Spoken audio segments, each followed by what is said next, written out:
on the island of Solo look forward to Harvest Festival time. But most of all, they look forward to the Fat Controller's Harvest Firework Display. The Fat Controller came to see Thomas and James. James, you are to collect the fireworks from the depot. James was overjoyed. Thomas wasn't happy at all.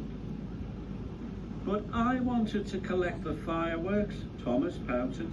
The Fat Controller chose me because I'm as red as a rocket and twice as grand. James steamed proudly across the countryside. Brightest and best, brightest and best, he hummed happily to himself. He was having a wonder. Thomas was still upset when he arrived at the shunting yards. Bother, James, he grouched, and he biffed the trucks crossly around the yard.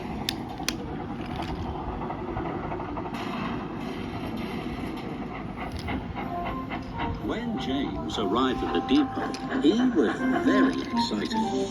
The wagons were all ready for him, filled safely to the top with fireworks. James was coupled up with the precious cargo, and he steamed away.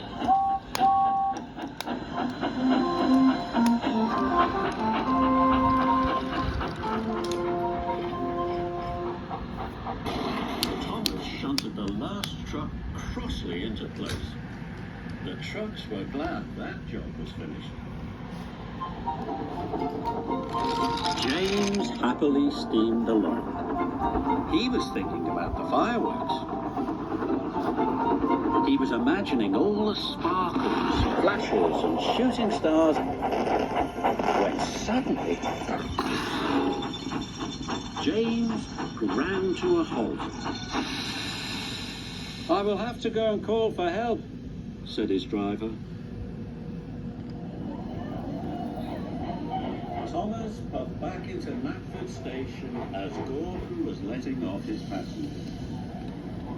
Children and grown-ups from all over the island had come to see the fireworks.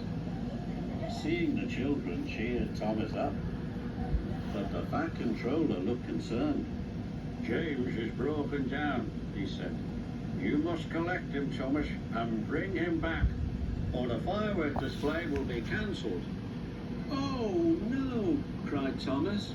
"Then all the children will be sad." And he set off to collect James.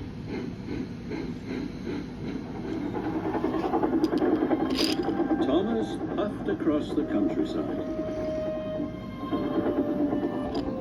Even with his light on, Thomas knew he had to be very careful.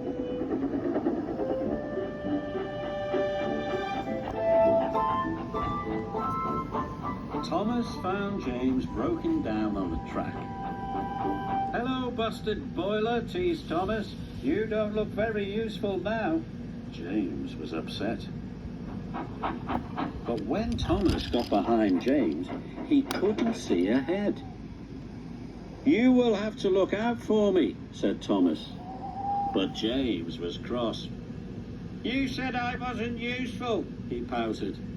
"But if the fireworks don't get to Knapford Station," puffed Thomas, "the display will be cancelled."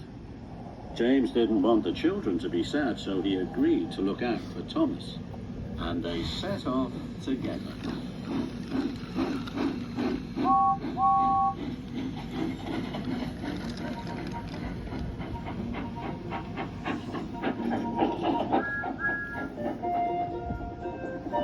When the track was straight and clear, James called out, "Go faster!" And Thomas did. Soon they were working happily together and making good time. The Fat Controller checked his watch. There was still no sign of Thomas or James. It's very late, he thought. It's almost the children's bedtime. Even Gordon was worried. I'll have to cancel the display, said the Fat Controller. So the disappointed children started to board the coaches.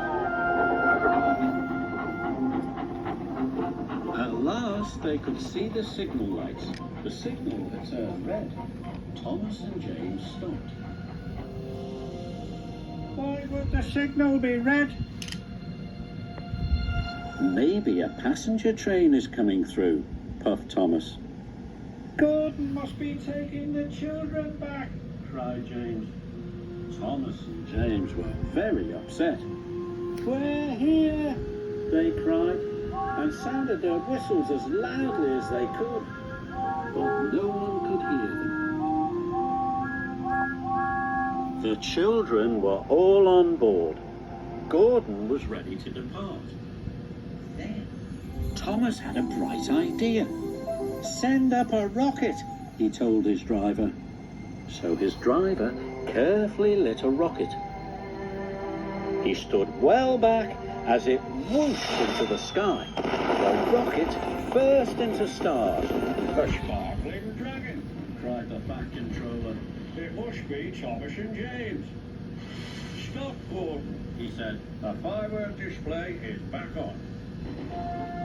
The junction signal turned to green, and Thomas and James were soon on their way.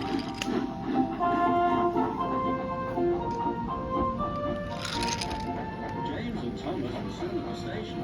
Their children cheered. Good work, Thomas, cried James happily. And good work, James, agreed Thomas. Good work, both of you, said the Fat Controller. That night, Thomas and James watched the fireworks together.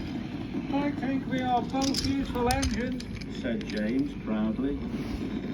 But we are most useful when we work together, puffed Thomas.